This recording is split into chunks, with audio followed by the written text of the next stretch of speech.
Happy New Year, family, and welcome to the Hope TV once again. We're bringing you season 6 with a whole lot of new content. And tonight, I know you won't be disappointed. For the very first time on the Hope TV network, we're premiering Theology in 30. Yes. So the vision for Theology in 30 was birthed in 2018. I talked with our executive producer, Dr. E. Dewey Smith Jr., and our creative team, and they said it was okay to bring Theology in 30 to our Hope TV platform. And I'm just really honored and excited. So you already know we're going to start strong. Tonight's Theology in 30 is about the intersections of hip hop and preaching. That's right. And when we think about the vision for Theology in 30, the vision for Theology in 30 is all about encouraging and engaging people to talk about theology and how it informs our approach to preaching and teaching and also ministry. So this is going to be an exciting episode. I have none other than the Reverend Moya Harris with us. I need y'all to show her some love in the comments. And before I introduce her, we want to grow our viewership for Theology in 30, and we need your help. Yes, I need our viewing audience, everybody who's tuned in right now, I need you to do two things. Yes. First, I need you to follow us on Instagram at The Hope TV, and also share our link from this page to your personal page. Can you do that for me? Thank you so much. We also want to take a moment to thank all of you who have been supporting Hope TV since its very beginning, since we started in March of 2020. We love y'all, and we thank you so much for your support. So now to this amazing guest we have with us on the first episode of Theology in 30 on Hope TV. She is none other than the Reverend Moya Harris. She's the executive minister at Metropolitan AME Church, where the Reverend Bill Lamar is the senior pastor. She's a gifted scholar and leader, and she is interested in the intersections of womanism, hip hop, homiletics, and rhetoric.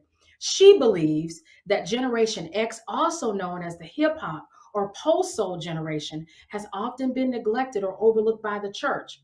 And so her scholarship aims to bridge that gap. Please join me in welcoming for the first time on the Hope TV, Reverend Moya Harris. Reverend Moya, say hello to everybody tonight. Hello, everyone. It is such a blessing to be here today. I'm excited. I didn't know I was going to be on the first Theology in 30, so this is great. I'm excited. Yes. Who else, though? Who else? Who else would I invite than the person that I theologize with?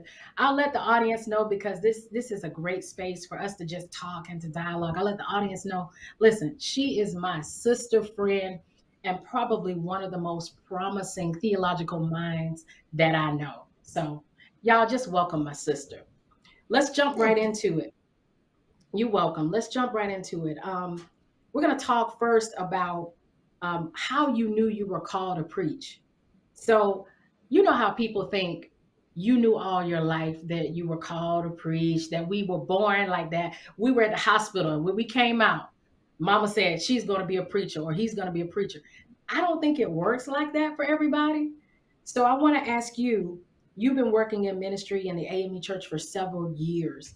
What experiences have confirmed or affirmed that you're called to preach? Well, it's interesting because I did not grow up in the church. I accepted Christ as a young adult, and I've been a nurse for a long time. I was about to tell years. Y'all need to know. But so throughout my career, God has affirmed my call in so many different ways. Where I am now at Metropolitan, I've been allowed to be a scholar, to be authentic in my call, not to have to conform to a lot of the traditional ways that AME preachers are always expected to be. So in my authentic way of being and my love of hip hop, God has continued to just call me and push me in different directions. So even if you didn't grow up in the church, God is still calling. I was amazed. I'm I still love this. amazed. I love this. So you've already introduced the content for tonight in your introduction of your call. This is so awesome. So I want to just segue from that into the question of when you think about your preaching ministry, how you live at these intersections of hip hop and womanism. And I also feel like there's a liberationist element to your preaching in addition to all of that. So my question is, what do you love most about your preaching? And let me stop here to say, we talk a lot about our homiletical theory and how we feel about preaching. Yeah, you know what I like the most? The Hmm. fact that we can communicate the gospel, right, in ways that anyone can relate to. You talked about not growing up in church. So I said Hmm. it earlier this week. Our preaching should place God in street clothes so that theology Exactly. is relatable for people, right? So, what do you love the most about your preaching style? I think the fact that I finally am finding my voice. I've been for so long I was taught to conform to this way of preaching and that way of preaching, but I love the fact that I can bring in hip hop songs into my sermons. Like I had an Easter sermon where it was called Gardens and Ghettos, and I actually quoted the words to "The world is a ghetto," and just the fact that I can touch different generations and put little colloquialisms in there, but also still preach theology in a way that is liberating and freeing, and so that people can see themselves in in the sermons. So, I had a conversation with one of our producers earlier today as I was preparing for our interview, and she was laughing at me because she was like, "You're interviewing someone who is steeped, who knows a lot about hip hop. Well, what do you know about hip hop?" And she started out asking me, "What about MC Light? What songs you know by MC Light?" And I was like, "I don't know any songs by MC Light." So then she was like, "What about Queen Latifah?" And I was like, "I don't really know any Queen Latifah." So she was like, "Do you even know hip hop?" And what we realized is that I was one of those people who really loved R&B. I was the Mm. R&B. And the only hip hop kind of, and she said this one doesn't even count, but the only hip hop artist I remember from growing up was Criss Cross, Oh right? wow. Yeah, I don't count.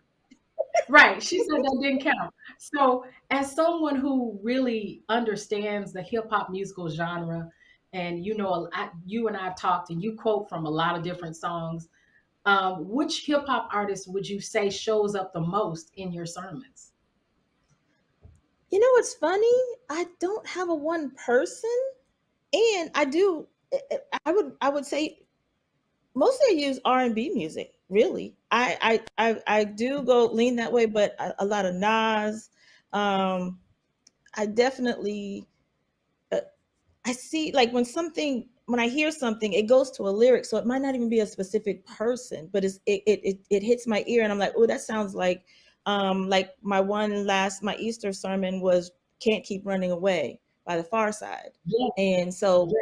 yeah, so that was my sermon, and then but then like people in the Generation X um era they hear that, but if you don't hear it, you just keep on going. So I do kind of like I kind of put that in my sermons in ways to kind of draw people in who might have grown up like I did. But So it's kind of like yeah, sampling, right? yeah, Yeah, it's yeah, kind of definitely sampling. stamp. How Yeah, a lot of the songs we hear now, they're just sampling artists from back in the day. There would they're be sampling the times. samplers now. Yes, they're Yeah. sampling the samplers, right? So I really appreciate you sharing that.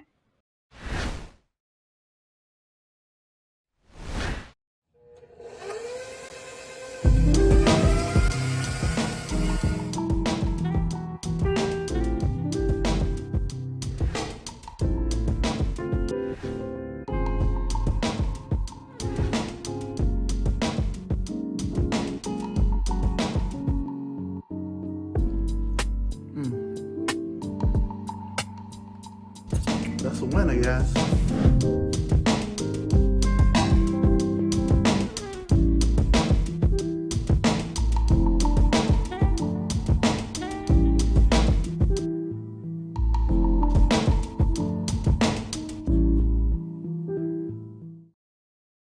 The family's visit to the forest inspired a beautiful question. Mother, mother, am I a tree? You tell me to stand tall. You tell me to stay rooted. I think I am a tree. My child, of course you are. But what kind of tree will you be? The kind to hug or the kind to climb? Doesn't matter what you choose, so long as you choose to be a tree that's kind. Make the forest part of your story at a park near you. Find one at discovertheforest.org. I mean, y'all didn't know the answer to this, but John P. Key is your name, but what does the P stand for? The P actually stands for Prince. Dr. Scott and Brian Scott, years ago when I signed my first deal, they ran with it and started the Prince of Gospel, but that's where it came from. Lizzie and John named me John Prince Key.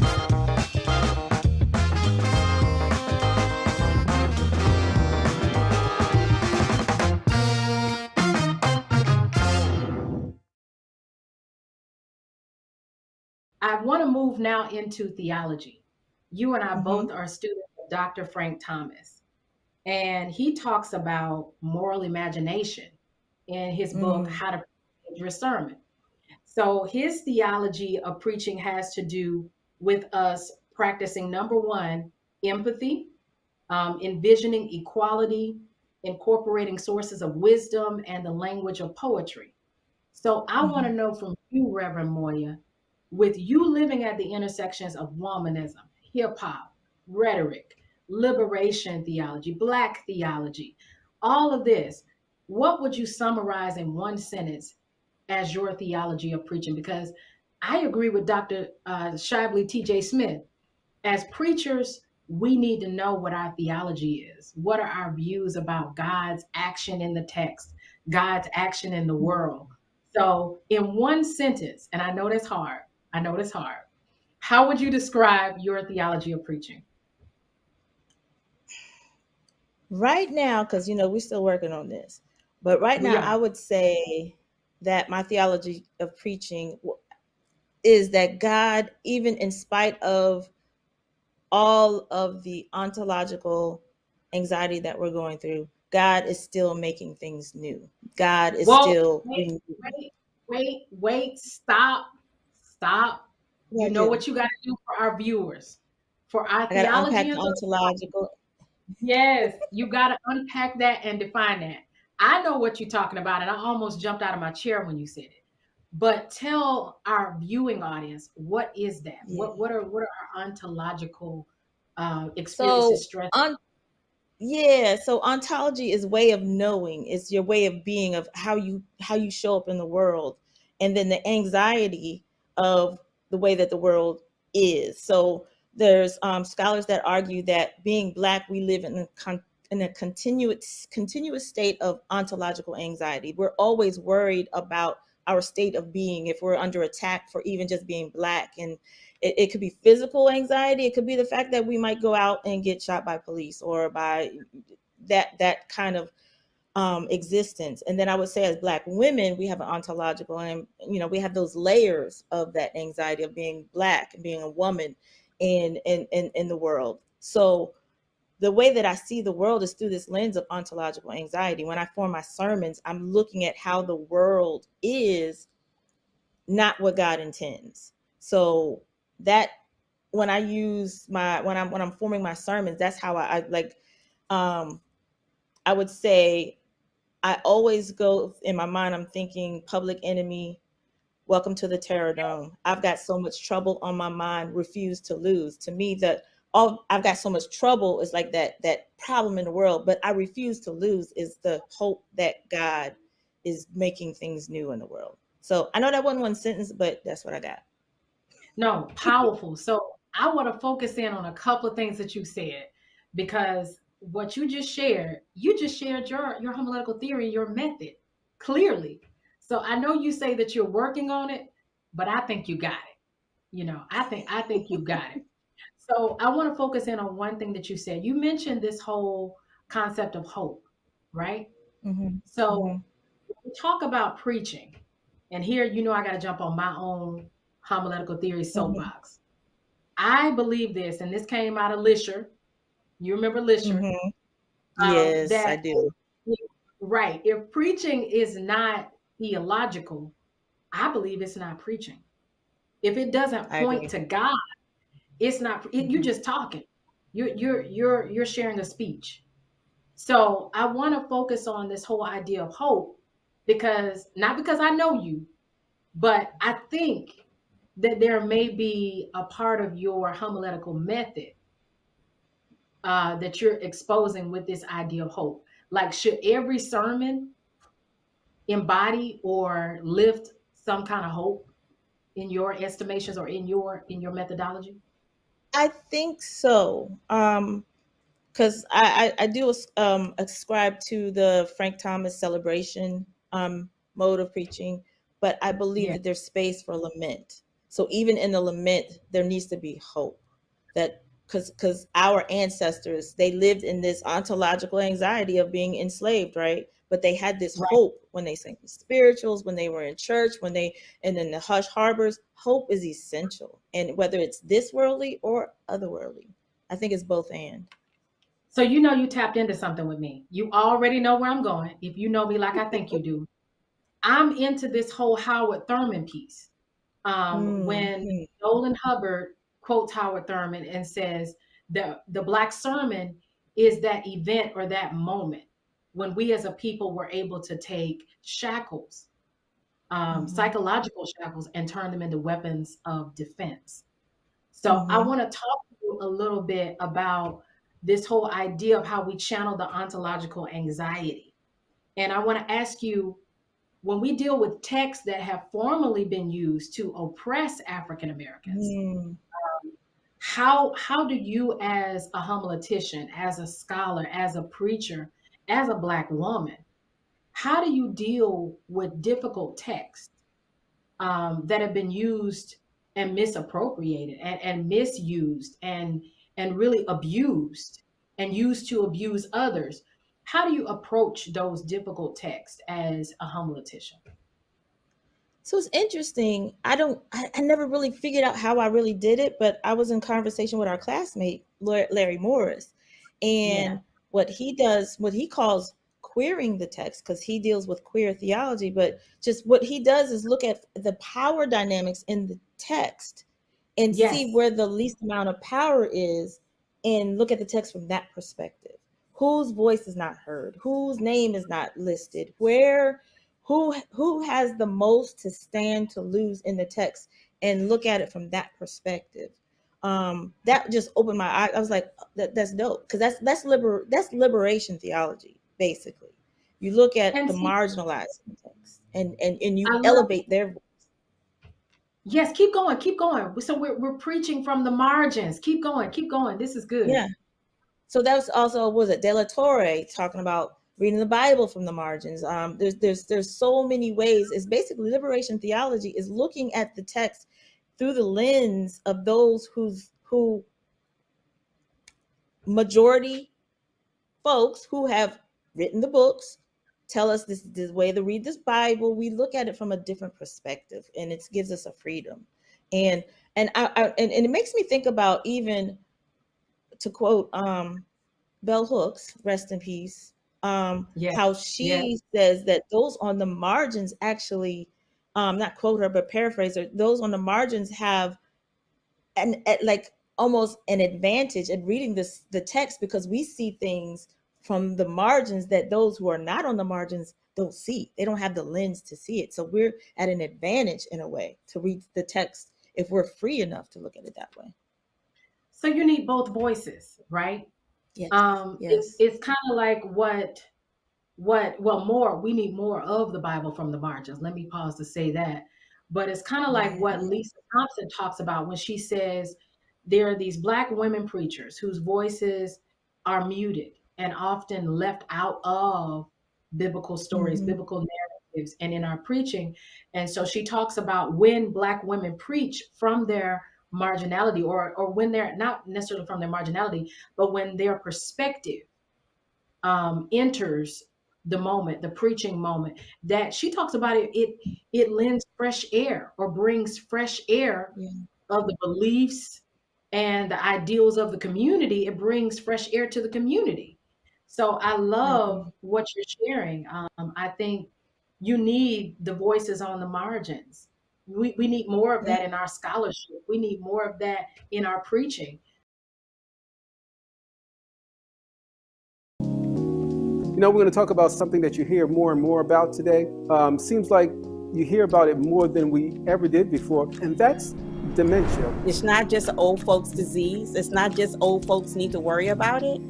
Anyone can get dementia. You can get it as, we have people that's in their 20s and 30s that have been diagnosed with it. And then also, if you don't have dementia, you may be a family caregiver or care partner, and you're still impacted, and you still need to know about the disease so you can be able to better support your family or friend that is living with dementia.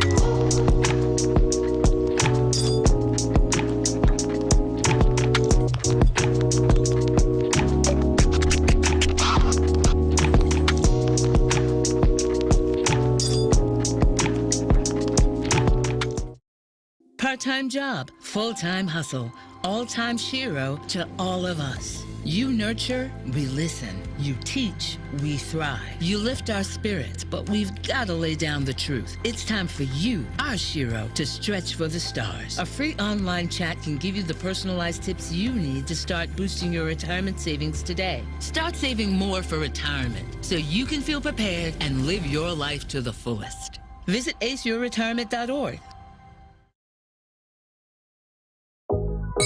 So what is some major hesitancies around this vaccine? Because I ask younger people all the time, why haven't you gotten the shot? A lot of people say, well, my mom hasn't gotten it. And so I think people are impacted by the parents and whatever reasons they have for not getting it. I don't know if you heard Nicki Minaj put out information about her cousin having her testicles swollen, and of course that took off. Went viral. Can we clarify that the vaccine did not cause his testicles to be enlarged? None of that. I mean, we do have some risk associated with the vaccine, but the things that we hear out in the public aren't what they are.